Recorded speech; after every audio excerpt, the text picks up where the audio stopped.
Management के कुछ ऐसे तथ्यों के बारे में, पहलुओं के बारे में हम लोग बात करेंगे जो कि हमें मैनेजमेंट के उन एस्पेक्ट्स के बारे में देखते हुए करने होंगे। हम जब गांव में रहते थे तो एक दो हमारे साथी ऐसे होते थे जो हर कार्य को करने में बड़े माहिर होते थे। गांव में उनको जो है प्रबंधन तो कहा नहीं जाता था, उन्हें कहा जाता था कि ये बच्चे जो है ना, ये इंतज़ाम बहुत अच्छा कर लेते हैं। कई लोग मजाक में उनको इंतज़ाम अली भी कह लेते थे। तो चारों तरफ जो है वे लोग हमेशा हर काम में, अगर शादी हो रही है तो वो लड़के तैयार हैं, सारे इंतज़ाम कर रहे हैं। कोई समारोह हो रहा है उसमें भी वो आगे हैं। कहीं किसी के यहाँ मैयत हो गई है तो भी वो तैयार हैं। तो इस तरह से अगर देखा जाए तो जगह जगह वो उनकी उपस्थिति होती थी और वो इस तरह से मैनेज करते थे और इस तरह से सब लोगों को गाइड करते थे कि उनको देखकर ऐसा लगता था कि इन्होंने कहाँ से कौन सी डिग्री प्राप्त करी है। और उनको पास में कोई डिग्री वगैरह नहीं होती थी, लेकिन गांव के सरपंच तक को वो गाइड कर देते थे कि साहब इंतजाम ऐसा होगा, इस तरह से करना होगा। तो छोटी छोटी सी बातों को वो लोग ध्यान में रख के देखते थे, करते थे। उनको देखकर हमें बड़ा आश्चर्य होता था कि ये कैसे कर लेते हैं। कई बार हम लोग तो शहर में पले बड़े हैं, गांव में कभी कभी जाते थे और उनको देखते थे। उन भैया को देख के कई बार हमको ये लगता था कि ये कैसे सब कुछ मैनेज कर लेते हैं। तो ये उनका अनुभव हो गया और अनुभव के हिसाब से उन्होंने अनुभव प्राप्त कहाँ से किया? उन्होंने प्राप्त किया अपने गांव के सीनियर से, बड़े बुजुर्गों से, कि जो वो काम करते रहते थे। कहाँ से थाली लानी, कहाँ से परात लाना, कहाँ से बड़ा पानी लाना है, कहाँ से टैंकर लाना है, कहाँ से बिजली सुधारनी है, कहाँ से बिजली लगाना है, कहाँ जनरेटर लगाना, ये सारे इंतजामात जो है उनको मालूम थे और उन्होंने अपने बड़ों से सीखा।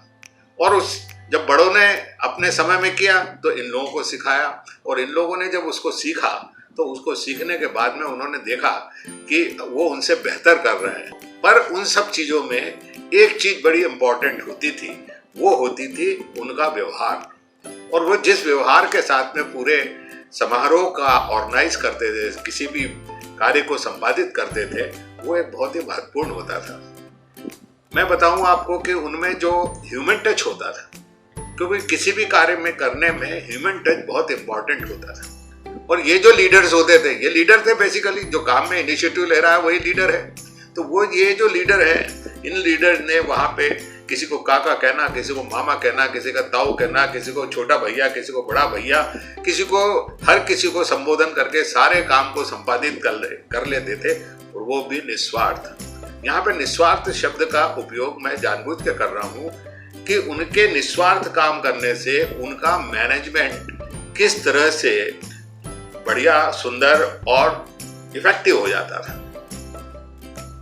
अब दूसरी चीज है कि उनमें जो ह्यूमन टच होता था, उस ह्यूमन टच के साथ में वो पूरे के पूरे कार्य को संपादित कर लेते थे।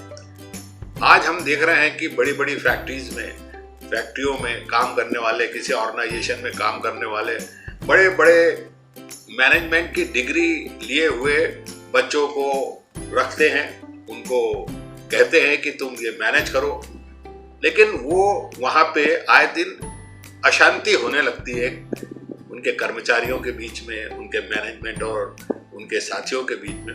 ये अशांति क्यों होती है और इस अशांति का कारण क्या है? और इस अशांति का जो अल्टीमेटली नुकसान है, वो नुकसान होता है प्रोडक्शन को, उत्पादन को उत्पादकता घटती है, चारों तरफ एक नेगेटिव वातावरण हो जाता है। तो इन सब वातावरण से वो दूर करने के लिए क्या सबसे ज्यादा जरूरी है? आज जो एक लैकिंग मतलब जो कमजोरी है, जिसको कि कहा जाए कमी है, वो कमी जो है वो मेरी समझ में इन कमी को दूर करने के लिए मैनेजमेंट इंस्टीट्यूशंस को बहुत ज़्यादा ध्यान देना होगा, जो कि उनको बिल्कुल इसमें इस तरह की ट्रेनिंग नहीं मिलती है। बड़े बड़े प्रोग्राम्स हो रहे हैं, बड़े बड़े जो है वो लोगों को ट्रेंड किया जा रहा है, स्किल डेवलपमेंट हो रहा है, लेकिन ये जो सॉफ्ट पार्ट है इसका बिल्कुल भी ध्यान नहीं दिया जा रहा है। और उसका परिणाम होता है कि डे वन से जो कैबिन में बैठने के मैनेजर्स जो आज के इंस्टीट्यूशंस तैयार कर रही हैं, वो जब वर्क प्लेस पे पहुंचते हैं तो उनको वहां पे जो है देखा जाए तो बिल्कुल असफलताएं हाथ लगती है। मैं कई प्रोजेक्ट्स में, बड़े बड़े प्रोजेक्ट्स में काम किया हूँ और मैंने देखा है कि जब हम लड़कों को जो है, क्योंकि हम प्रोडक्ट बायर थे, ये जितने भी इंजीनियरिंग कॉलेज है, जितने भी मैनेजमेंट कॉलेज हैं, उनसे जो पढ़ के निकलते थे, हम उनको अपने फैक्ट्रीज में, अपने ऑर्गेनाइजेशन में सिलेक्ट करके लाते थे और उनको काम करने के लिए प्रेरित करते थे। तो हमने देखा कि कई बार हमको एक स्पेशल ट्रेनिंग प्रोग्राम्स ऑर्गेनाइज करने पड़ते थे टू ट्रेन देम कि वो किस तरह से सारे लोगों से बिहेव करें, और बिहेवियरल उसके लिए वे तरह तरह के हमारे जो प्रोसेस थे उससे हम लोग काम करते थे। मैंने देखा है कि लोगों में इनह्यूमननेस, बच्चों में, लड़कों में जो आते थे, यंगस्टर्स थे, उनमें इनह्यूमननेस बहुत ज़्यादा होती थी। मैं इसमें 2-3 आपको कहानी सुनाता हूँ। एक कहानी थी कि जब हम देख रहे थे, एक बार रेलवे स्टेशन पे मैं एक ट्रेन से उतरा और उतरने के बाद में मैंने देखा कि जब मैं बाहर आया और मैं अपनी टैक्सी लेने लग गया तो मैंने देखा कि पास में एक बहुत ही स्लम एरिया का एक लड़का दूल्हा बना खड़ा था।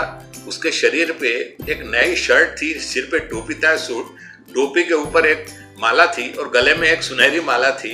उसकी जो नई नवेली दुल्हन थी वो भी एक सादी सी साड़ी में एक ऊपर छोटा सा जो जिसे कहते चुनरी पहने हुई थी, और वो लोग एक पेटी हाथ में बॉक्स लेके खड़े थे। अनायास एक महिला जो कि बिल्कुल किसी स्लम एरिया में रहने में लगी, दौड़ते हुई आई और अपने बेटे को गले से लगाया, बहू को गले से लगाया और उन लोगों को उनके बलाइयाँ ली, और बलाइयाँ लेने के बाद में उन्होंने जो है कहा बेटे चलो। तो उन्होंने कहा कि ठीक है। वो लड़का जो है अपना बैग जो है, उनका जो बॉक्स था, पेटी थी, उसको जो है लोहे की पेटी थी, उसको वो लड़का उठाने लगा। नहीं नहीं बेटे तू नहीं उठाएगा, आज तेरी शादी हुई है। तो उसकी बहू उठाने लग गई। उन्होंने कहा नहीं नहीं तू भी नहीं उठाएगा, और उस ओल्ड लेडी ने वो बॉक्स अपने सिर पे रख लिया और बड़े खुशी के साथ में वो उन दोनों को लेके रवाना होने लगी। मैंने ये सीन देखा, मैं फौरन जो है मेरे दिल में एक भावना पैदा हुई और मैं फौरन गया और मैंने कहा अम्मा जी ये उतार दीजिए, आप लोग ऑटो से अपने घर जाइए। और मैंने ऑटो वालों को बुलाया और उन तीनों को बिठाया और उस ऑटो वालों को मैंने जो भी राशि होती थी पूछ के उसको दे दी। उन तीनों के चेहरे पे इतनी जबरदस्त चमक थी। वो पति पत्नी जो मुझे जानते भी नहीं थे, पहचानते भी नहीं थे, उन्होंने उस दिन मेरे पैर पड़े और मेरे से गुड विशेस ली, आशीर्वाद दिया। इसी तरीके से कई टाइम आता है कि हमको इनह्यूमन न रहने पे काम करना पड़ता है। मैं आपको बताऊं, एक रेलवे क्रॉसिंग पे एक दिन कार मेरी खड़ी थी और मैं भी खड़ा था। इतने में 2 बच्चे आए, उनके हाथ में अखबार थे। कहने लगे बाबूजी ये अखबार ले लो, हमको फीस भरनी है। मैंने फौरन जो है उनसे पूछा कितने का अखबार है। कहने लगे 1 रुपए का अखबार है। मैंने कहा भैया तेरे पास कितने अखबार है? कहने लगे साहब 50 बेचने हैं, तब 50 रुपए होंगे। मैंने उसको 50 को नोट दिया। मैंने कहा सारे अखबार तू मुझे दे दे। मेरा ड्राइवर कहने लगा कि ये आप ये 50 अखबार का क्या करोगे? मैंने कहा चलो मैं आगे बताता हूँ क्या करूंगा। इतने में दूसरा थोड़ा सा अंकल ये 50 अखबार मेरे भी ले लो, मेरा भी काम हो जाएगा। मैंने उससे भी 50 रुपए दे के वो भी अखबार ले लिए और मैंने उनको ये कहा कि तुम लोग ये रोज अखबार बांटने का काम मत करो, इससे अच्छा है कि तुम जो है अपनी पढ़ाई पे ध्यान दो और इससे तुमको बहुत लाभ होगा। मेरे पास में 100 अखबार इकट्ठे हो गए। मैं अपने फैक्ट्री में गया और उन अखबारों को जो है मैंने वहाँ के हमारे कर्मचारी साथियों को बंटवा दिए। जब उनको मैंने अखबार बांटे तो उन्होंने पूछा साहब आज क्या अखबार का एजेंसी ले लिया है क्या? मैंने कहा नहीं भाई, मैंने कोई एजेंसी नहीं लिया है। मैंने आज इन अखबारों को लेके उन बच्चों की थोड़ी सी मदद करनी चाहिए। इसी तरीके से आपके जीवन में तरह तरह की चीजों को खुशियां बांटने के लिए अवसर आएंगे। कार से जा रहे हैं या स्कूटर से जा रहे हैं, रास्ते में मैंने देखा कि एक बुढ़ी महिला थी जो कि भुट्टे बेच रही थी। उसके चेहरे पे झुर्रियाँ थी और उसके पास में मुश्किल से 20-25 भुट्टे थे और वो भुट्टे को गर्म करके लोगों को दे रही थी। कोई उसके पास नहीं आ रहे थे, 3-4 भुट्टे ऐसे लगे थे। मेरे को अनायास सोचा कि ये बुढ़ी माँ के पास में गया।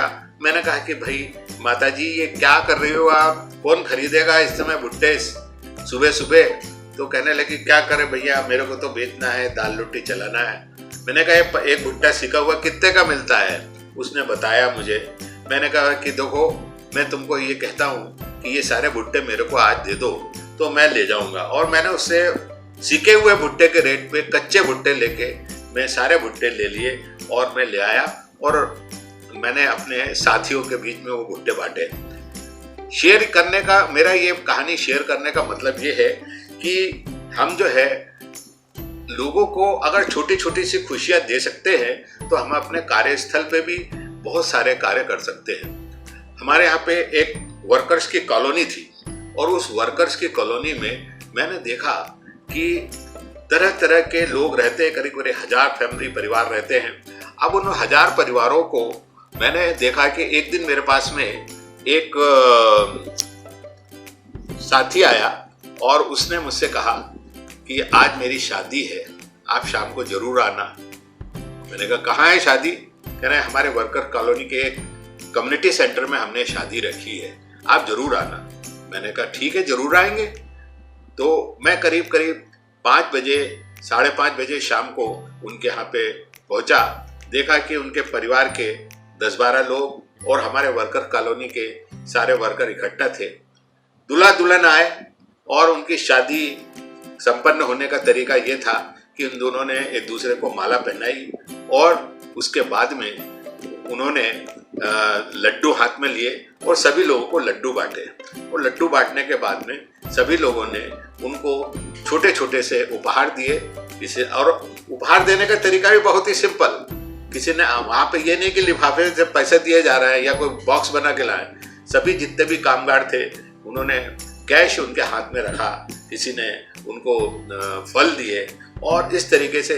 लेकिन जब हम लोग पहुंचे और हम लोगों ने उनको गिफ्ट के रूप में जो भी हम बना के ले गए थे वो उनको दी, तो उनके आंखों में जो खुशी आई और वहां पे जितने भी हमारे कामगार साथी थे उन्होंने वो देखा कि आज देखो हमारे मैनेजर साहब भी आए हैं और उन्होंने ये हमको हमारी शादी में भेंट दिया, हमारे साथ पार्टिसिपेट किए हैं और हमारी शादी के लड्डू खा रहे हैं। इससे उन सब लोगों के बीच में एक ये भावना पैदा हुई कि ये भी हमारे बीच के ही हैं और इन्होंने भी आज हमारी शादी को पार्टिसिपेट किया है। कोविड का पीरियड आया। कोविड के पीरियड में अपने घर में तरह तरह के लोग आते थे। अखबार वाला आता था, बर्तन मारने वाली बाई मैड सर्वेंट आती थी, साफ सफाई कामगार आते थे, धोबी आता था। इस तरीके से कई हमारे जो सपोर्टिव डोमेस्टिक सपोर्टिव स्टाफ होता था जो कि हम लोग थे, उन लोगों के हाल जो है बहुत ज्यादा खराब हो गए। मेरे पास में कई के फोन नंबर थे। मैंने उनसे यही कहा कि भैया देखो ऐसा है कि कोविड तो चलेगा अभी और अभी हालत बहुत खराब है, आप लोग आओ, अखबार दो चाहे मत दो, लेकिन अखबार आप तो खरीदोगे, आपके लिए आएगा, आप हमसे अखबार के पैसे लेके चले जाओ। वो अखबार वाला आया तो उसके आंखों में आंसू आ गए कि कह रहे साहब आप एकमात्र हैं कि जो कि अखबार खरीदे बगैर हमको अखबार के पैसे दे रहे हैं। धोबी को उसका ऑन एवरेज जो जितना है वो हमने दिया। हमारे सिक्योरिटी गार्ड को जो है हमारी कॉलोनी के सिक्योरिटी गार्ड को मैंने पूरा उसको दिया, सुबह शाम चाय पिलवाई और मैंने देखा कि उनके आंखों में जो खुशी आती है उस खुशी से मेरे को जो संतुष्टि मिलती है, उनको जो है वो हमारे लिए वहाँ की सेवाओं जो प्राप्त अनवरत गति से चलती रही उसको देखकर मैं बहुत ही ज़्यादा प्रभावित हो गया। मैं आपको बताना चाहूँगा कि मैंने एक काम बहुत बढ़िया करा। उसको मैं बढ़िया इसलिए अपने रूप से कह रहा हूँ कि इन सब चीजों को दृष्टि में रखते हुए कोविड में मेरे जितने परिचित रहे जो कि एक साथ में रहे, उनको किसी को कोरोना नहीं हुआ। उन लोगों को सब जितनी ज्यादा ध्यान हमने एक एक लोगों को दिया उससे किसी को कोरोना नहीं। और यही जो है यही मैनेजमेंट है। मैनेजमेंट का मतलब ये नहीं है कि हमने एक फैक्ट्री चला ली, एक ऑर्गेनाइजेशन चला लिया, एक विभाग चला लिया कि मैं तो फाइनेंस डिपार्टमेंट का हूँ, मैं टेक्निकल डिपार्टमेंट का हूँ, मैं जो हूँ वो जो है वित्तीय लोगों को जो है वो मटेरियल्स प्रोवाइड करता हूँ, ये करता हूँ, वो करता हूँ।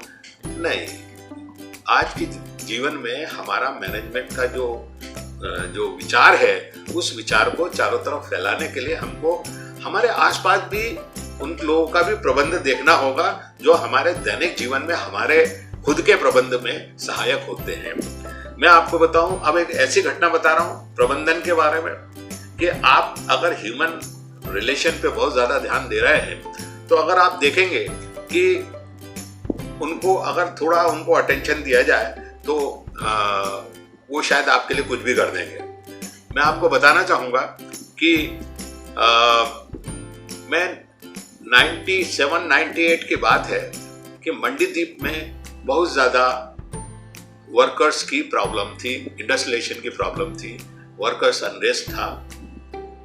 और उस वर्कर अनरेस्ट का मेन कारण ये था कि कई इंडस्ट्री बंद होने लगी और उनका जो है वर्कर्स जो है वो बेरोजगार होने लग गए। चारों तरफ जो है असंतोष व्याप्त था। मैं 97-98 में जब मैंने वहाँ ज्वाइन किया तो मैंने देखा कि इस समस्या का केवल एक ही समाधान है कि हम यहाँ के वर्कर्स के प्रति थोड़ा अपना व्यवहार बदलें। और उसी क्रम में हमने जो है कार्य करना शुरू किया। एक दिन मैं अपनी कार से चला आ रहा था तो मैंने देखा कि एक वर्कर लंगड़ाते हुए चल रहा है और बार बार पीछे देखता था। तो मैंने कार रोकी, मैंने उसको बिठाया, मैंने कहा भैया तुम कहाँ जाओगे? उसने कहा कि साहब मेरे को फलानी जगह फलानी फैक्ट्री में जाना है। अरे मैंने कहा ये तो हम ही इस फैक्ट्री में काम कर रहे हैं, चलो तुमको छोड़ देते हैं। और उनको जो है उसको मैंने बिठा के उसके घर पे, वहीं के फैक्ट्री के अंदर ही घर थे, उसी में उनको छोड़ दिया। बाद में मुझे मालूम पड़ा कि वो यहाँ पे एक बड़ा ही इन्फ्लुएंशियल प्रभावशाली नेता था और उसने मेरे इस छोटे से कार्य के कारण वहाँ पे 10 लोगों को लेके आया और कहने लगा सर आप यहाँ पे आए हैं, आपने जो आज कार्य किया है, मेरे को जो सहयोग दिया है, आप तो बताओ कि हमको क्या करना है। अब हम आपको इस मिल में, इस फैक्ट्री में आने वाले टाइम पे कोई अशांति नहीं होगी। और उसके एक छोटे से कार्य से हमारी प्रोडक्टिविटी का लाखों की प्रोडक्टिविटी हमारी बचने लग गई, अर्थात इंडस्ट्रियल अनरेस्ट जो है वो खत्म हो गया।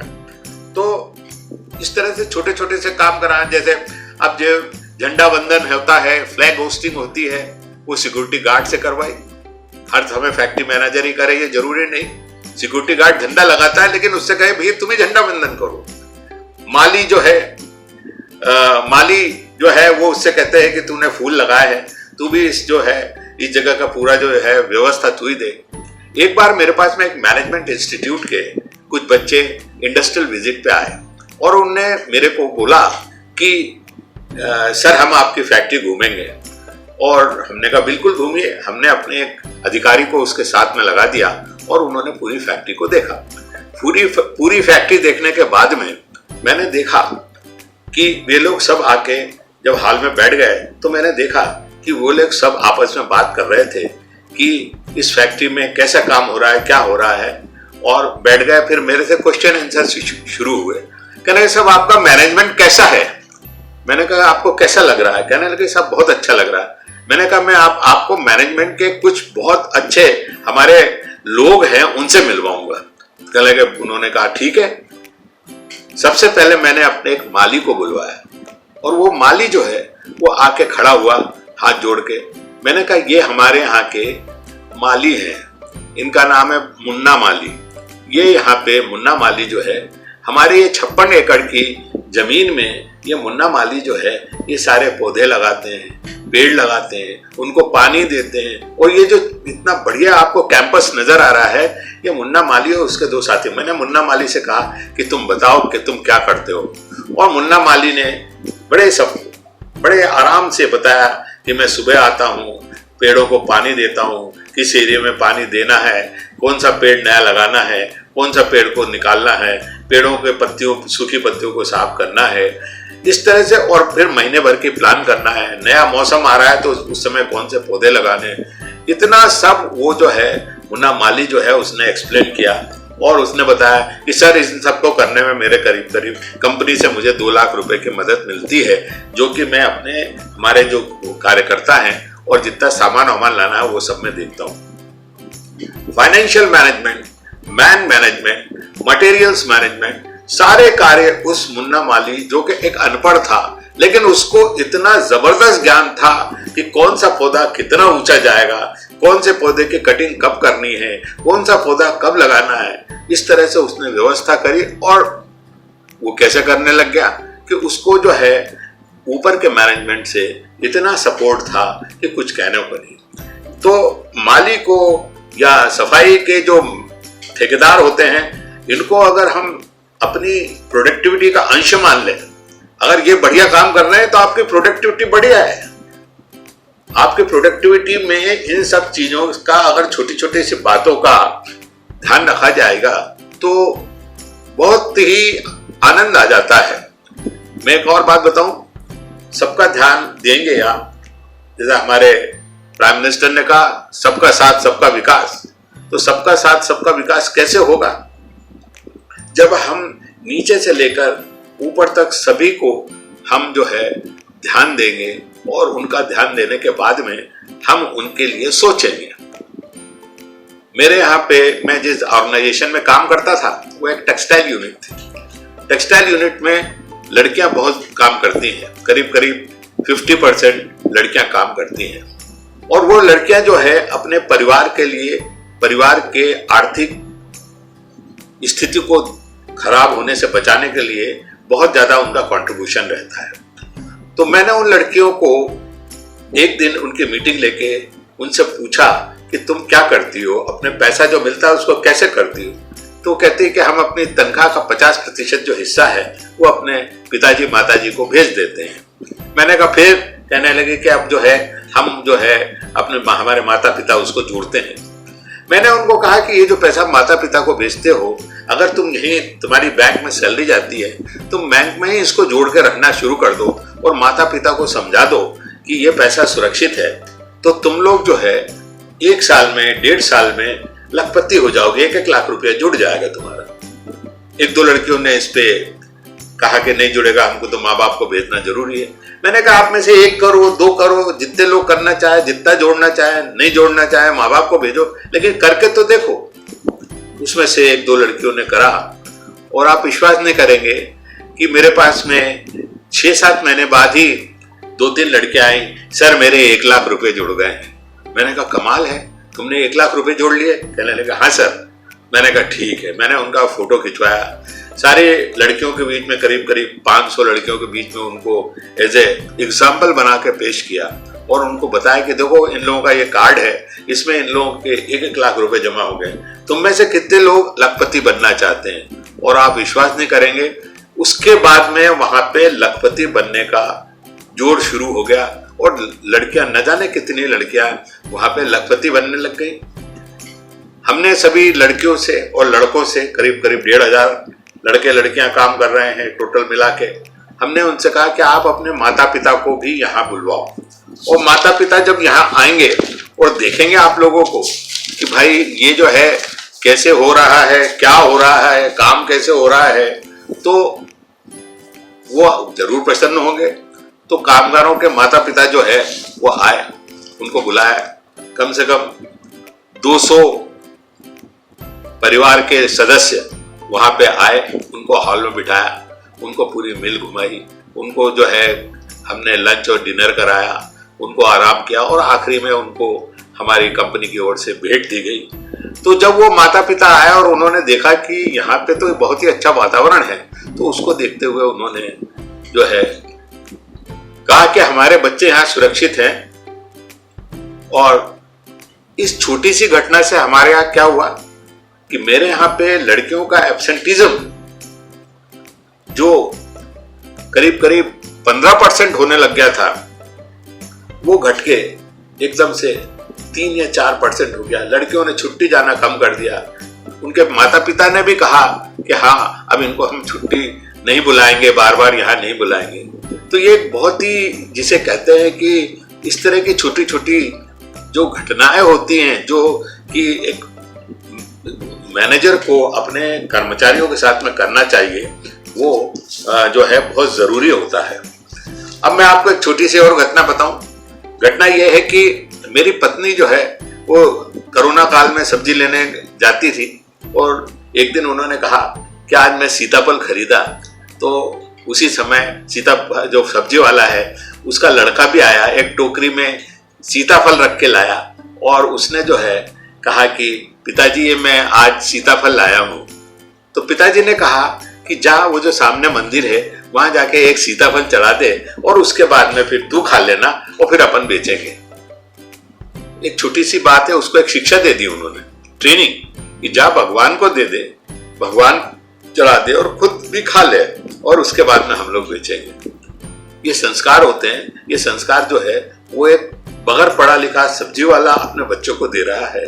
तो उसी तरीके से अगर हम कार्यस्थल पे भी हम इस तरह के काम को करेंगे तो हमको बहुत ज्यादा इसमें फायदा होगा और हमारी प्रोडक्टिविटी बढ़ेगी।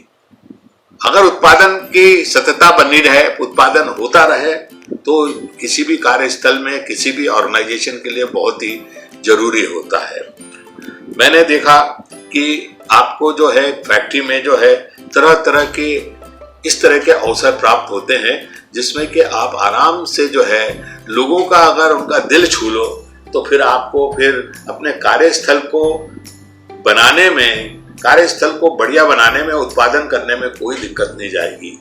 मेरा ऐसा सोचना है कि अगर हम थोड़ा सा लोगों के टच में रहेंगे तो हमारी उत्पादकता जो है कम से कम 25% बढ़ जाएगी। सन 98 से लेके 2018 तक आप विश्वास नहीं करेंगे कि औद्योगिक क्षेत्र में जहां आग लगी हुई थी, धीरे धीरे धीरे धीरे एक रोल मॉडल बनते हुए हमने पूरे इंडस्ट्रियल एरिया को किसी भी अनरेस्ट से मुक्त करा दिया। और जब इंडस्ट्रियल अनरेस्ट नहीं हुई तो हमारे सारे जितने भी उत्पादन करने वाली फैक्ट्रीज थी उनको ये समझ में नहीं आया कि हो क्या रहा है, वो नेता कहाँ चले गए, वो अभिनेता कहाँ चले गए। और इस तरीके से औद्योगिक क्षेत्र जो है अपने आप में जो है बहुत बड़ा जिसे कहते हैं कि गवर्नमेंट के लिए, प्रशासन के लिए और फैक्ट्री मालिकों के लिए एक बड़ा भारी, जिसे कहते हैं कि विश्वास का वातावरण पैदा करने में सहायक हो गया। आपको मैं और छोटी सी बात बताऊं कि हमारे पास जिस ऑर्गेनाइजेशन में मैं था वहां पे कई फॉरेन से आई हुई मशीनें थी और उन मशीनों को देखकर हम लोग जो है बड़े खुश होते कि ये देखो स्विट्जरलैंड की मशीन है, ये देखो जो है ऑस्ट्रेलियन मशीन है, ये जापानी मशीन है। एक बार जो है एक फ्रेंच की मशीन खराब हो गई और अल्टीमेटली उसको ठीक करने के लिए हमें फ्रांस के आदमी को, टेक्नीशियन को बुलाना पड़ा। वो टेक्नीशियन आया और उस टेक्नीशियन ने आके सबसे पहले उस मशीन को किस किया, चूमा और उसको दोनों हाथों से ऐसे पकड़ के ऐसे देखा। कहने लगे, हमने पूछा कि ये क्यों ऐसा किया, तो उसने कहा कि ये मशीन मेरी फैक्ट्री में बनी है, इस मशीन को हमने बनाया है, अब ये देखना हम इसको चालू करेंगे। मेरा इस घटना को बताने का उद्देश्य केवल एक ही है कि क्या केवल उस मशीन के प्रति अपना राग दिखाना, उसके प्रति अपनी वो सिंपैथी दिखाना से क्या मशीन ठीक हो जाएगी? नहीं। वो जो आदमी है, जो आया था टेक्नीशियन, उसको जो है वो मशीन से इतना लगाव हुआ कि मेरे फैक्ट्री की बनी हुई मशीन है और ये मशीन जो है निश्चित रूप से अब मैं ठीक कर लूंगा। और वो मशीन ठीक हो गई घंटे भर में, क्योंकि उसको मालूम था उसकी मशीन थी, उसकी फैक्ट्री की मशीन थी। तो मेरे कहने का मतलब ये है कि जो कार्यस्थल पे मशीन है उनके साथ में भी अपना तारतम्य अगर हम बिठा लेते हैं तो निश्चित रूप से हमें जो है बहुत ज्यादा उत्पादकता में, उत्पादन बढ़ाने में काम आएगा। मतलब ये सब मैं आपको इसलिए बताने की कोशिश कर रहा हूं कि जब हम किसी ऑर्गेनाइजेशन में काम करते हैं तो उस ऑर्गेनाइजेशन में सबसे बड़ी महत्वपूर्ण बात होती है व्यक्तिगत संबंध, आपसी संबंध और प्रेम भाव। अगर ये 3 चीज चल रही है और आपके पास में ये तीनों चीज मौजूद होने के बाद में अगर आपके पास में और कुछ भी उपलब्ध नहीं है, तो मैं आपको शर्तियां लिख के देता हूँ कि आपके औद्योगिक संबंध जो है, आपके औद्योगिक संबंध अच्छे हुए तो आपकी उत्पादकता भी बहुत अच्छी होगी। आपकी उत्पादकता बहुत अच्छी होगी, आपको अच्छा प्रोडक्शन मिलेगा। अच्छा प्रोडक्शन होगा, प्रोडक्शन लॉस नहीं होगा। प्रोडक्शन लॉस नहीं होगा तो आपको अच्छी अपने आय होगी, प्रॉफिट बढ़ेगा और इस तरीके से आप जो है अपने मिल को चला सकते हैं।